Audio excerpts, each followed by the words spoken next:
हरिया हरिराम मारो ने मारो ચોરીને મારો मैं कहीं नहीं કર્યું તું છે ચોર રે તારા કારણે મારા કહડ બાબુ પર લોકોએ શંકા કરી હતી હરિયા મારી દીકરી મરતા મરતા બચી અરે તારા લીધે અમે ગંગાબાને કેટલું ભૂંડું બોલ્યા તારા કારણે અમારા દાગીના વેચવા પડ્યા મારા બા બાપ 3 દિવસથી ભૂખ્યા હતા આ તારા કારણે આ તે ચોરી કરી છે હરિયા મારો હરિયાને માર્યો અરે સાંભળો મારી વાત તો સાંભળો હું સાચું કહું છું ગંગાબા હું સાચું કહું છું બાપુ મેં ચોરી નથી કરી આ ખાડામાંથી જે અસ્ત્રો મળ્યો છે તારો જ છે ને હા એ અસ્ત્રો મારો છે પણ ચોરી થઈને ત્યારે અસ્ત્રો મારી પાસે જ હતો પણ પછી આ અસ્ત્રો ક્યાં પડી ગયો મને કઈ ખબર જ નથી અરે તારો અસ્ત્રો કોણ ચોરે હે આ ખોટું બોલે છે મારું આને હું તો કહું છું આ ખાડો મોટો કરે ને એને એમાં જ નાખો બરાબર છે આ નાખી આ પ્રાથમિક કોઈને મરાય નહીં છોડી દો અમને ગંગાબા બે હાથ જોડીને તમને વિનંતી કરું છું કે આજે વચ્ચે નહીં આવ તમને અને અમને જે ભોગવવું પડ્યું છે એની શિક્ષા તો આને કરીને જ રહેશું મારો આને આગળ થઈ જાઓ દૂર જતા રહો બતા જાનવર થઈ ગયા છો કે શું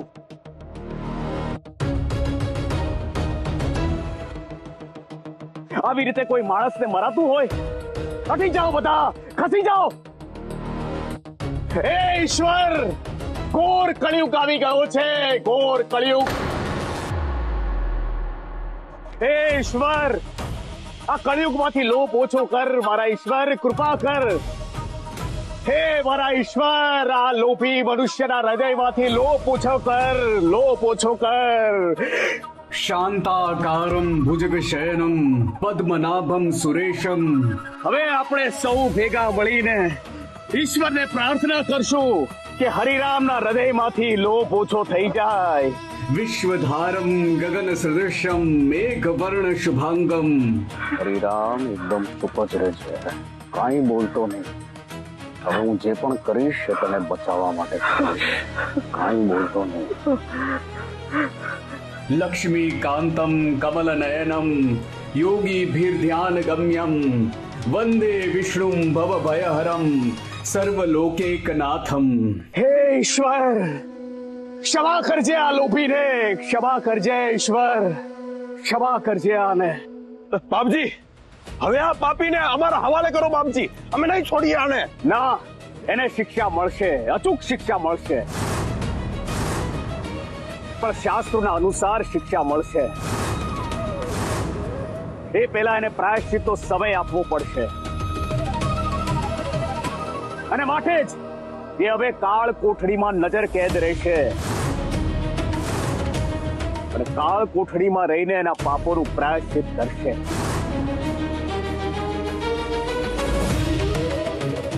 લઈ જાઓ આને શાંતમ પાપમ શાંતમ પાપમ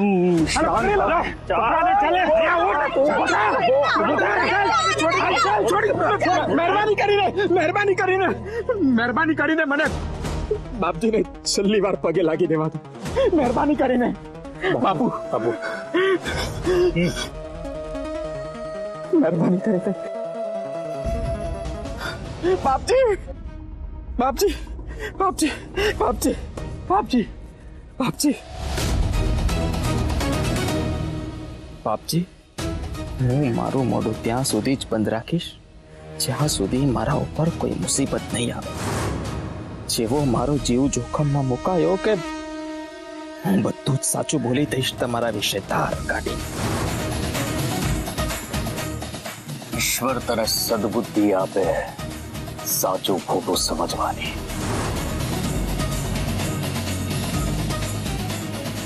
જાઓ લઈ જાઓ આને લઈ જાઓ આ પાપીને આ લોભીને લઈ જાઓ આને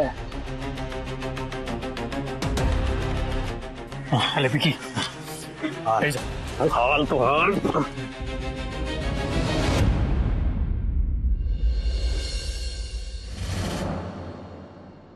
જય શ્રી રામ જય શ્રી રામ,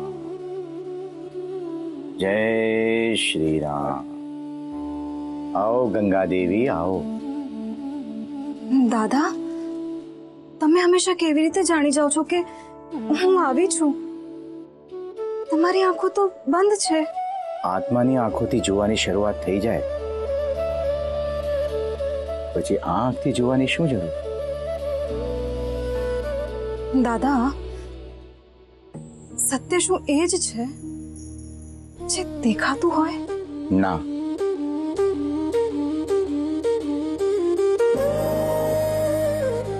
જે બધા જુએ છે એ માયા પણ હોઈ શકે, અને એટલે જ ખુલ્લી આંખેથી જોવા કરતા મનની આંખોથી જે જુઓ ને એ સાચું.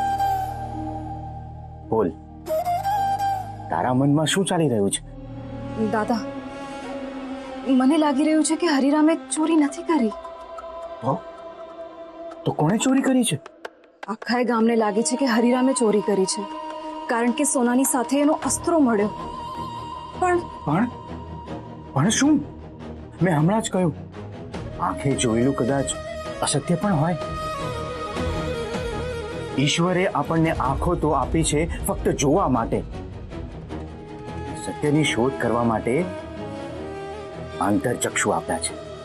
આંખો છેતરી શકે પણ અંતરચક્ષુ ક્યારેય છેતરાતા નથી, કારણ કે એ હંમેશા સત્યને જુએ છે અને સત્યને જ આપણી સામે લાવે છે. બોલો, તમારા અંતરચક્ષુ શું કહે છે? એ જ કે હરિરામ પર આક્ષેપો નાખીને જેણે સાચે ચોરી કરી છે એ આખા ગામને છેતરવા માંગે છે. હા, આખા ગામમાં તમે જ તો છો જે છળ અને પાખંડને જાણી શકો છો. મન કહે છે આ છળ છે, પણ મને બોલતા ડર લાગે છે. જંગલમાં પેલા માણસે તમને કહ્યું હતું કે એક વ્યક્તિ છે જે તમારો જીવ લેવા માંગે છે, અને તમે એને શોધવા માટે ખૂબ આગળ સુધી નીકળી ગયા છો.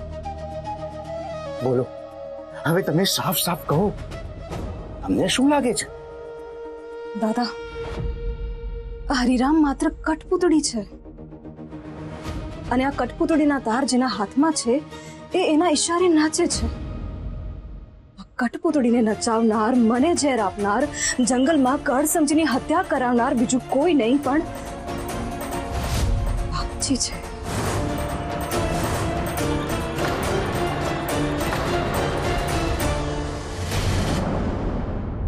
બસ બસ બસ, બહુ થયું. હવે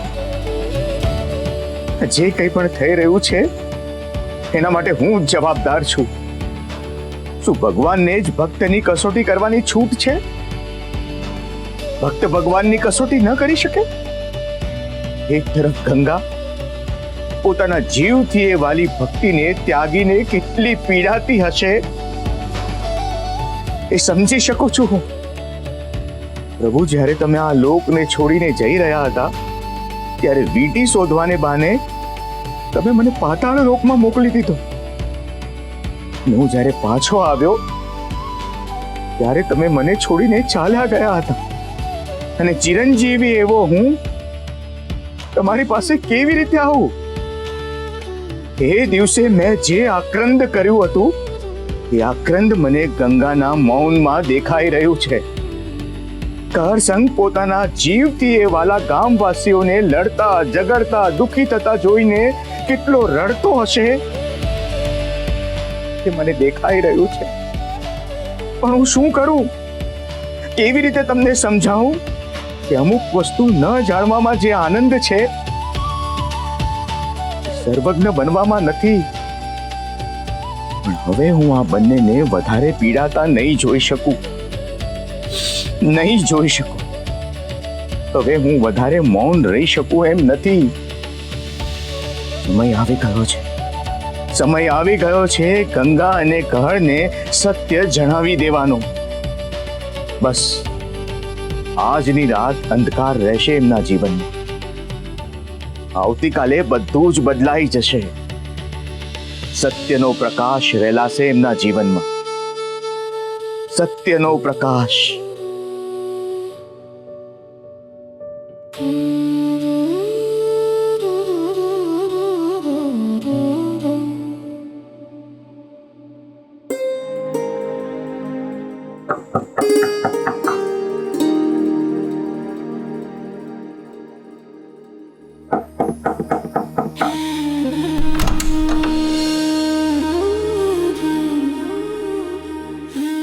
દાદા દાદા શું થયું?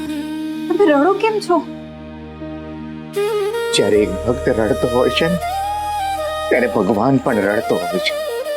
અમે કોઈ ભૂલ કરી છે, તમે અમને શિક્ષા કરી લો, મારી કસોટી લઈ લો, પણ તમે આમ રડો નહીં. તમારી આંખમાં આંસુ અમે જોઈ નથી શકતા દાદા.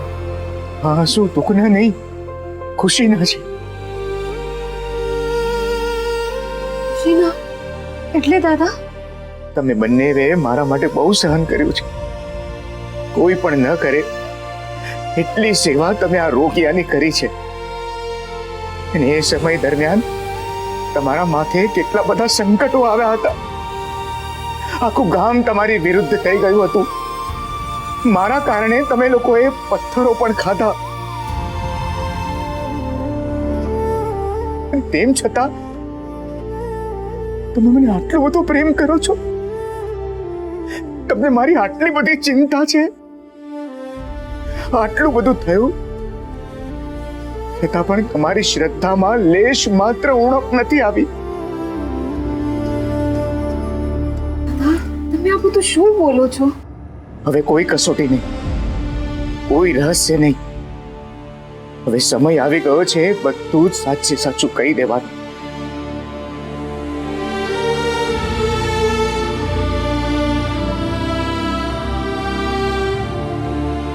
હું જણાવી દેવાનું. આવતીકાલે સવારે તમે બંને જણા ગામના મંદિરે આવજો. ત્યાં આવશો ત્યારે તમને કોઈ પ્રશ્ન કે કોઈ સવાલ નહીં હોય.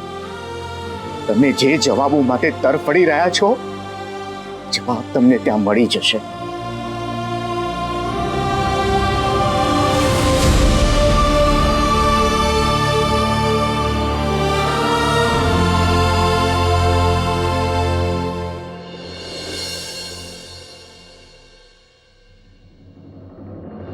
ગંગા, કરસનજી, હું આખી રાત સૂઈ નથી શકી. આજ દાદાએ મંદિર આવવાનું કહ્યું છે. તો ચાલો જલ્દી મંદિરે જઈએ. મંદિર? કયું મંદિર? દાદા દાદા ક્યાં છો તમે? દાદા, તમારો અવાજ આવે છે પણ તમે દેખાતા કેમ નથી? કહરસંગ, આ તો ફરી એવું જ થયું કે આખા જંગલમાં ગિરનારી બાબાને શોધ્યા, બસ માયલામાં ના શોધ્યા. દાદા, આ વાતની તમને કેવી રીતે જાણ છે? અને તમે ક્યાંથી બોલો છો દાદા? તમે દેખાતા કેમ નથી? હા દાદા, ક્યાં છો તમે?